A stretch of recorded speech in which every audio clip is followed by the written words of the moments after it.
Les révolutionnaires du Grand Sahel, bon bonsoir à vous. Avant de continuer, je pense que c'est le moment pour nous de tirer les enseignements de tout ce à quoi nous avons assisté. Comme je l'ai souligné dans le direct d'hier, et les événements récents nous ont démontré que le terroriste, il peut prendre plusieurs formes. Le terroriste, il peut prendre la forme de la personne en qui tu crois. Mais quand il est question de notre survie, quand il est question de défendre les intérêts vitaux de notre peuple, il n'y a pas de sentiment, il n'y a pas de demi-mesure. Ce qui est drôle est que les alliés des terroristes, ceux qui ont comploté dans l'ombre pour endeuiller nos familles, ceux qui se sont organisés de façon sournoise et lâche pour porter atteinte à la sécurité nationale, trouvent encore le courage pour certains de s'exprimer toujours plutôt que de se cacher comme des rats qu'ils sont. Ils refusent de voir en face la réalité. Cette transition est une transition du peuple. C'est une décision. Ce chemin emprunté, c'est le chemin que le peuple a lui-même choisi pour lui-même. C'est quelque chose que quelqu'un ne peut pas, que c'est quelque chose à laquelle quelqu'un ne peut pas mettre fin sur un simple coup de tête ou bien à coup de complot. Donc, ils ont perdu leur temps, mais c'est pas leur temps même qu'ils ont perdu. C'est des familles qu'ils ont mis dans des problèmes. C'est des carrières qu'ils ont détruites. C'est pour ça qu'il est important que ça serve de leçon à chacun, que les gens, et pour que les gens se mettent à réfléchir. On vous l'avait dit depuis le départ. Faites attention aux manipulations de certaines personnes. Des gens comme Newton Ahmed Bari qui viennent s'asseoir devant vous pour vous dire que leur famille vit en France depuis 1993. Qui sortent pour vous encourager à vous diviser, à vous entretuer. Vous qui avez toutes vos familles au Burkina, vous qui n'avez pas un autre pays où aller, vous qui n'avez même pas d'autre choix que de vous battre pour que vos familles puissent survivre. Vous dont les parents sont devenus des déplacés internes. Quelqu'un comme ça s'assoit pour vous encourager, pour dire que c'est au nom de la démocratie et de la liberté. Quelle démocratie? Démocratie. Donc, pour vous, la démocratie, c'est libérer les terroristes pour organiser les élections comme ce que vous avez fait en 2020. Pour vous, la démocratie, c'est envoyer des valises d'argent remettre à des terroristes. Pour vous, la démocratie, c'est assassiner l'espoir d'un peuple. Pour vous, la démocratie, c'est se coaliser avec des terroristes pour assassiner des civils et surfer sur ça pour pouvoir révolter les populations. Mais ça ne va pas du tout. Malheureusement, il y a des gens qui n'ont pas compris notre message dès le départ. Ces gens sont des fins manipulateurs et ils sont à l'abri. Ils sont à l'abri, ils ont mis leur famille à l'abri du besoin. Ils n'ont besoin de rien du tout. Au contraire, ils gagnent plus grâce à vous. Ils gagnent plus parce qu'il y a des égarés qui acceptent de suivre. Ils prennent des miettes qu'ils vous redistribuent, que vous ne pouvez même pas avoir l'opportunité d'utiliser. Des gens ici, que vous vous rappelez d'avoir le coup d'État raté de septembre 2023. Il y a des gens qui ont été manipulés, induits en erreur pour être utilisés dans ce coup, qui sont aujourd'hui en détention. Pendant que les cerveaux de l'époque ont réussi à fuir. Pendant que d'autres étaient déjà à l'extérieur. Dambé était déjà à l'extérieur quand il manipulait. Sekou, qui était le DG adjoint de l'ANR, ainsi que le DAF de l'ANR, ils ont réussi à fuir pour aller se réfugier à Abidjan. Ça n'a pas servi de leçon à beaucoup de gens. Après ça, il y a eu d'autres tentatives. À toutes les reprises, les cerveaux sont toujours hors de portée. Et vous continuez d'humilier vos familles. Vous continuez d'humilier vos proches. Vous continuez de détruire vos carrières. Vous continuez d'être prêt à endeuiller le peuple burkinabé pour faire plaisir à ces gens. Des lâches qui ne peuvent pas s'assumer. Des gens qui sortent pour dire qu'ils sont courageux. Soit ils se cachent derrière des faux profils, soit ils se lèvent, ils partent s'asseoir à l'extérieur dans un pays comme la Côte d'Ivoire ou la France ou l'Angleterre pour aboyer depuis là-bas et essayer de vous amener à vous entretuer. Vous poussez les uns contre les autres pour dire non, il faut être courageux, il faut sortir marcher. Venez, allez-y les rejoindre sur le terrain pour marcher. Ces gens n'ont rien à perdre. Ils vous prennent pour des moutons de sacrifice. Ils vous prennent pour des gens qu'ils peuvent utiliser pour pouvoir continuer leur train de vie. Naba a dit quelque chose d'intéressant hier. Il a affirmé qu'en 2011, quand il me connaissait, je ne pouvais même pas m'acheter un bidon d'eau la vie. Et tellement j'étais pauvre. Je lui ai dit, mais écoute, moi je suis un villageois, nous sommes les enfants des autres.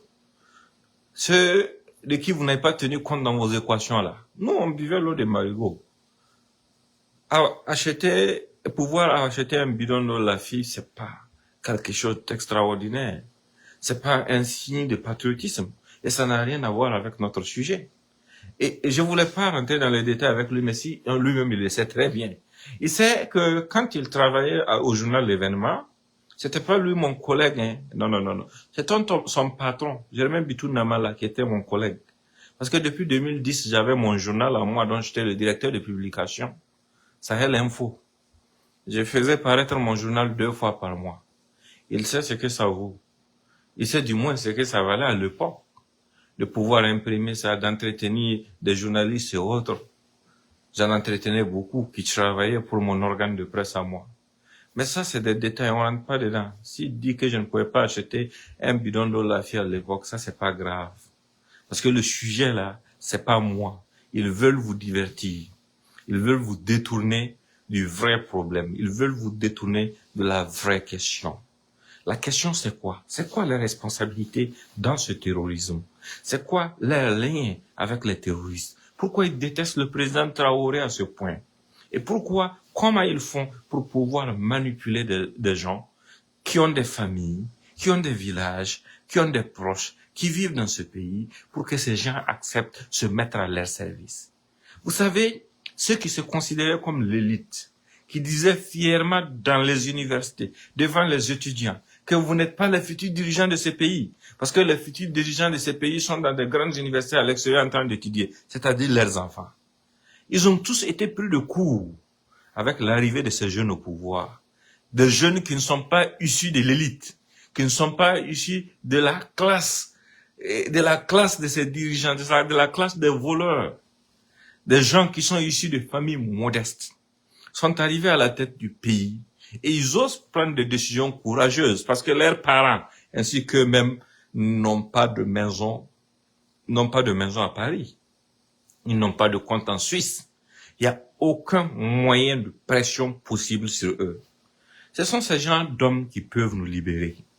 Ce sont ces gens d'hommes qui peuvent oser. Ce sont ces gens d'hommes qui échappent au contrôle des loges maçonniques et autres. Mais ils ne veulent pas ça. Et pour pouvoir vous amener à vous opposer vous-même contre ceux qui peuvent potentiellement vous libérer, ceux qui peuvent vous aider à vous retrouver, qu'est-ce qu'il faut faire? Il faut qu'on vous monte les uns contre les autres. Il faut qu'on vous montre les uns contre les autres. Et c'est ce qu'ils ont passé tout ce temps à essayer au sein de l'armée.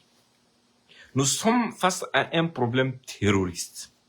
Des terroristes qui se coalisent sur certaines bases pour venir endeuiller nos familles et nos forces de défense et de sécurité. Mais ces gens passent leur temps à vous dire que non, c'est pas le terrorisme le problème c'est l'IB. Ils sortent souvent vous dire non, c'est pas le terrorisme le problème c'est l'armée. Ils accusent l'armée de toutes sortes d'atrocités. Dès lors, je vous ai averti. Je vous ai prévenu. Je dis, ce que ces gens sont en train de faire là, c'est pas anodin. Ils sont en train de vous divertir. Ils sont en train de vous diviser. Ils sont en train d'attirer votre attention sur quelque chose qui n'existe même pas, pendant que les terroristes continuent de faire des dégâts. Et ce sont les mêmes qui utilisent des renégats, des traîtres, des lâches, indignes d'être burkinabés, qu'ils acceptent volontiers faire le sale boulot pour eux, pour capter des informations au sein de notre armée. Ce sont des gens qui utilisent ces gens pour pouvoir aider même à tendre des embuscades contre les éléments de notre armée.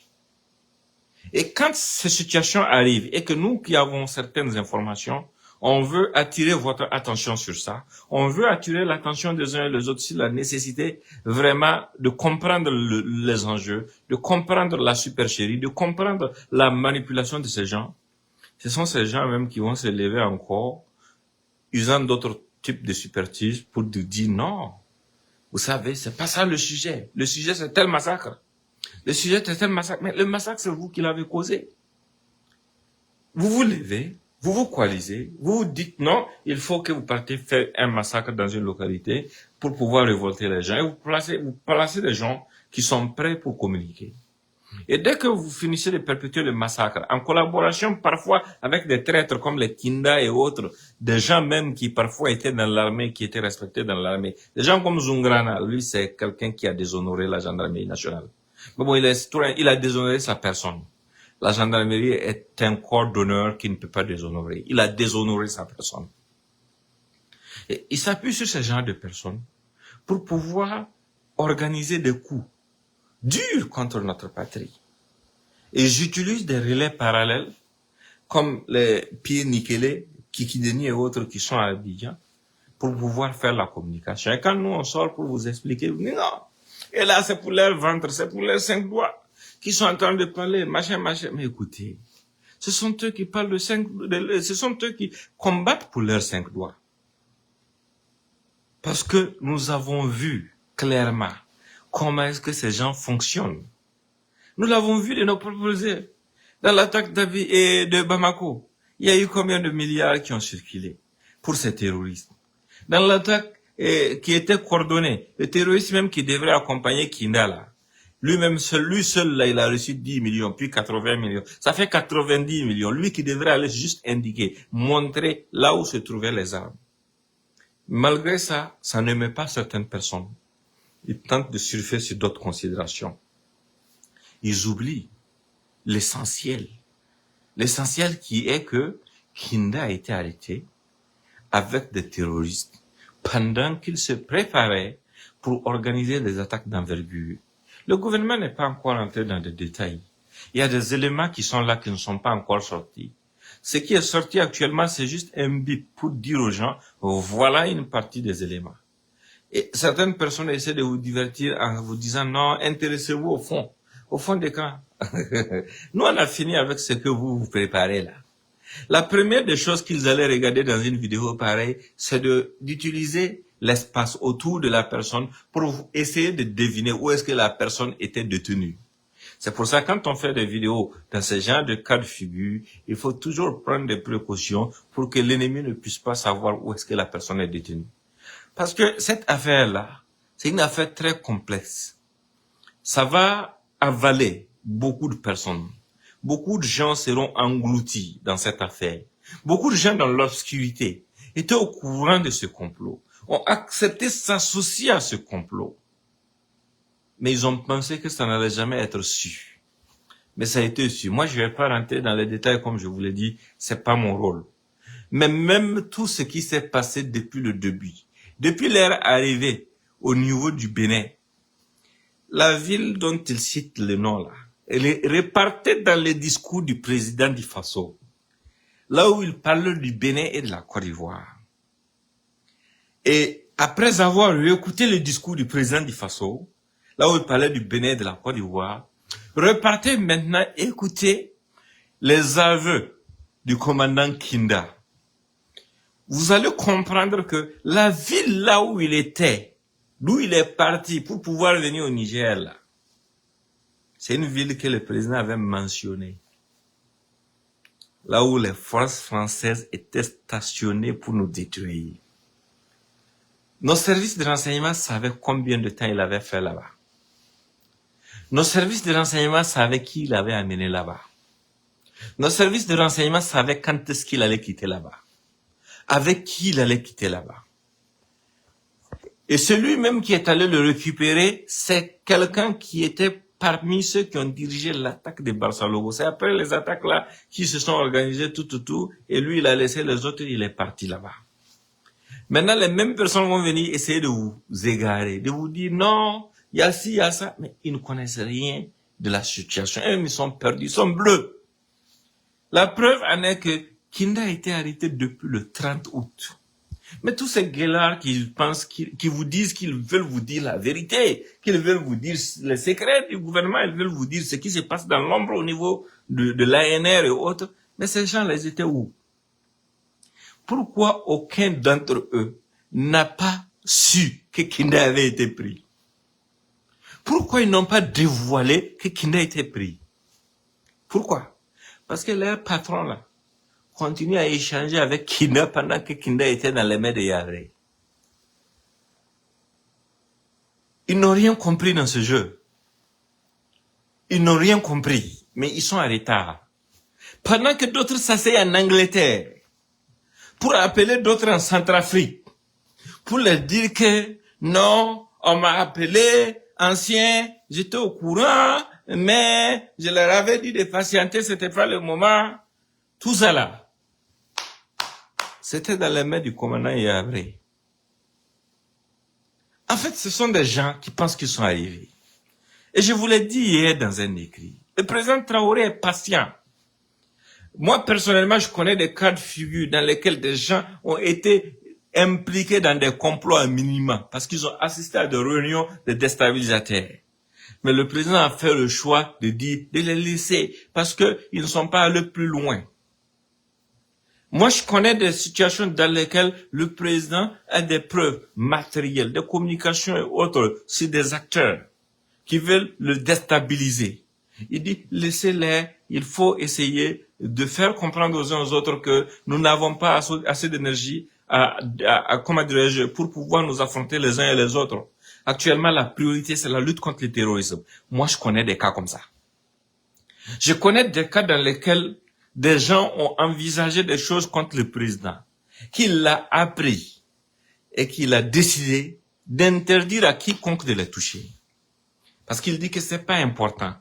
Il faut juste essayer d'analyser, de comprendre les frustrations des gens et de les faire comprendre les enjeux. Ça a toujours été son approche. Mais il y a quelque chose que ce président ne va jamais tolérer. Le président Traoré ne va jamais tolérer que parce que tu veux l'atteindre, que tu décides d'assassiner des Burkinabés. Ça, il va jamais accepter.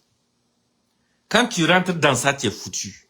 Le coup d'État de septembre qui était prévu, où des gens avaient prévu lui-même de l'assassiner là. Bamouni était dedans, mais n'avait pas fait arrêter Bamouni. Il y avait d'autres acteurs qui étaient dedans qui n'avaient pas fait arrêter.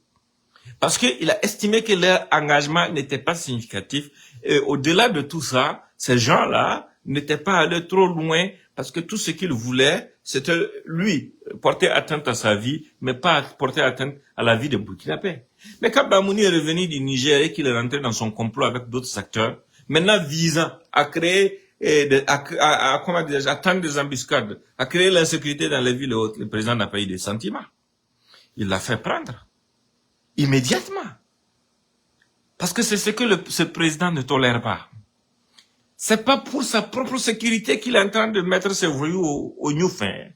C'est pour votre sécurité. C'est pour la sécurité du peuple burkinabé. Je vous assure que si le président lui-même prenait la décision de mettre à la disposition du peuple burkinabé l'ensemble des éléments qu'ils ont sur chaque individu qui a été arrêté là, ça va pas être bon. Parce que les gens vont... Moi, je connais la société burkinabé.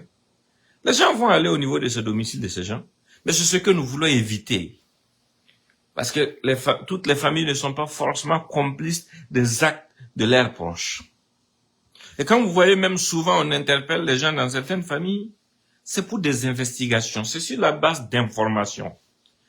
Parce que le premier relais, le premier appui pour quelqu'un qui veut nous déstabiliser, qui est à l'extérieur, ça peut être qui? Ça peut être des proches. Des gens qui veulent nous envoyer des gens à Ouagadougou pour causer des attentats. Ils vont s'appuyer sur qui pour trouver des logements pour ces gens? C'est des gens en qui ils ont confiance. Mais en qui est-ce qu'ils peuvent avoir confiance si c'est pas leurs proches? Donc, il y a toutes ces situations. Donc, quand maintenant on commence à dévoiler les choses, ils commencent à tergiverger. Avant que les éléments ne sortent, ils disent non, ces gens-là sont au labo, ils sont en train de préparer des audios avec l'intelligence artificielle. Ils sont surpris que ce soit une vidéo réelle qui sort. Ils savent que l'argument de l'intelligence artificielle ne peut pas marcher. Ça ne peut même pas marcher. Donc, qu'est-ce qu'il faut faire? Il faut inventer des scénarios. Moi, je ne vais même pas détailler leurs scénarios. Mais tout ce que j'ai à vous dire est que continuez de les suivre dans leur démarche. Écoutez attentivement tous leurs mensonges. Quand ils vont finir de mentir, là, nous, on va sortir d'autres éléments qui vont les mettre à genoux. On va voir l'explication qu'ils vont amener. Parce que leurs mentors, même là, sont en train de trembler. Parce que tu t'assois, tu vois le ministre qui sort à la télé, qui dit qu'ils ont pris Kinda depuis le 30, et que toi, hier même, pour toi, tu échangeais avec Kinda. Tu vas réfléchir à ce que tu as dit, ou à ce que tu as fait. Donc, c'est ça qui perturbe leur mentor, en fait.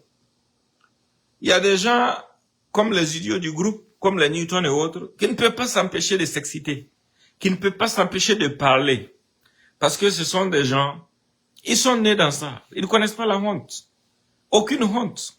D'ailleurs, même moi, j'avais une suggestion aux gens de la province du Yaga. Vous devez porter plainte contre Newton Ahmed Bari. Quand des terroristes de la zone de Yaga ont fait le choix de déposer les armes volontairement, Newton est sorti ici pour dire non. Il a inventé des scénarios qu'il a racontés, qui a fait que ces gens-là se sont rétractés. Tous les morts qu'il y a eu dans la zone de Seba, Mansila, après ça, là, il a sa main dedans. Il a sa main dedans. Je l'ai dit, c'est lui qui aime aller porter plainte, non. Moi, je vais prendre son billet, il n'a qu'à venir aux États-Unis porter plainte contre moi. J'ai dit que c'est un terroriste. Je vous jure que si Newton accepte de venir porter plainte contre moi aux États-Unis, moi, je vais payer son billet d'avion et son hébergement. Il n'a qu'à venir porter plainte. Il va même pas pouvoir repartir parce que moi, ce que j'ai déposé ici, là, il va finir sa vie dans les cellules ici aux États-Unis. Si les garçons, s'ils croient en lui, s'il est ferme sur le fait qu'il n'est pas terroriste là, il n'a qu'à venir. Moi-même, je vais prendre le billet et son hébergement. Puisqu'il dit que je suis devenu milliardaire en CFA. Un farfelu, un jaloux, un négrier, un voleur de voiture, qui pense que tout le monde lutte seulement pour leur estomac, pour les 10 doigts. Non. Nous ne sommes pas à cette étape. Nous luttons pour que nos parents puissent encore avoir accès à l'eau de Marigot. Pas à l'eau de la vie, hein. Non, à l'eau de Marigot. Dans leur village. Dans leur champ. Pour qu'ils puissent continuer de vivre en paix. Pour qu'ils puissent continuer d'exploiter leur culture. Ces gens ont passé beaucoup de temps à jouer avec nous. Ils ont passé beaucoup de temps à jouer avec nos esprits. Ils ont manipulé les gens d'une façon incroyable. Et quand ils posent leurs bêtises, tu commences à vouloir les mettre à leur place. Ils disent non, c'est parce que j'y peux. Je dis quitte là-bas. Il y a combien de peuls au Burkina? Il y a combien de peuls au Burkina et puis on les accuse pas, c'est toi on accuse. Toi, tu es peul d'où même? Tu ne peux pas être peul. Toi, tu as toute ta famille en France depuis 1993. D'après toi-même, tes propres expressions. Là même, je me pose des questions. Il n'a été que journaliste à la RTB. Comment il entretenait sa famille depuis 93, sa famille qui vivait en France, jusqu'à maintenant? Ça, c'est des questions. Et quand il a quitté la RTB, il travaillait pour l'événement. Mais pour l'événement, je sais qu'il ne pouvait pas avoir plus de 100 000 par mois. Comment est-ce qu'il a pu entretenir une famille en France de 93 jusqu'à nos jours? Ce sont ces genres de personnes qui ne veulent même pas que la paix revienne. Ils veulent même salir les noms de peuls. Ils veulent chaque fois creuser le fossé entre les gens. Ils veulent chaque fois faire croire que non, quand on les met face à leurs responsabilités, ils font croire à l'ensemble de la communauté peul, c'est votre bagarre. Alors que ça ne regarde pas les autres. Ce sont eux qui accentuent les divisions. Ce sont eux qui ont intérêt à ce que des gens restent en brousse avec leurs armes, en train de souffrir, en train de mourir sous les frappes des drones, en train de mourir de faim même souvent, pendant qu'ils sont à l'aise, loin du pays, et avec leur famille, et en chantant jour et nuit. Non, fier, nous sommes fiers, nous soutenons le Poulako, nous soutenons les Peuls. Voilà. Alors qu'ils ne soutiennent que leur ventre. Si tu soutiens la communauté Peul, prends ta femme, tes enfants, amenez. Prends ta famille, amenez. Prends tout le monde, amenez. Vous savez, ce sont des gens qui ont trop abusé de ce peuple. Ils ont trop exploité ce peuple. Ils ont trop exploité notre division. Mais aujourd'hui, ils commencent à faire jour. Et restez concentrés. Parce que ce qui va sortir dans les prochains jours, là, vous-même, vous allez dire yes. Portez-vous bien, Et je vous souhaite une très bonne soirée. Je vais aller voir si je peux avoir un peu de jetons pour acheter un bidon d'eau la fille. Portez-vous bien, au revoir.